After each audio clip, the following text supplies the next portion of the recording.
So here's the deal. Inside this tiny box, You'll find a USB-A to USB cable, an easy-to-read installation guide, and of course, the IETS GT600. But hold up.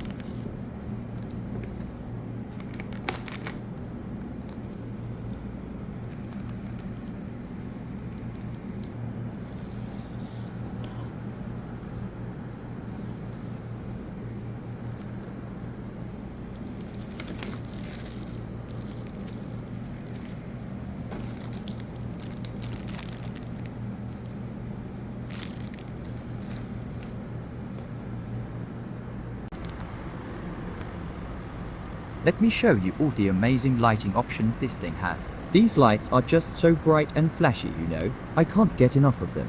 If you're interested in giving it a try and checking out the features,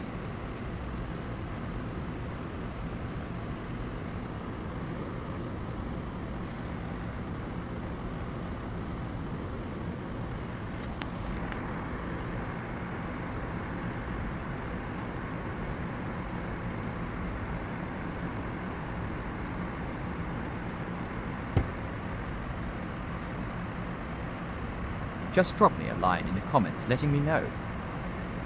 and hey, don't forget to hit that like button and share the video. Thanks for watching, and I appreciate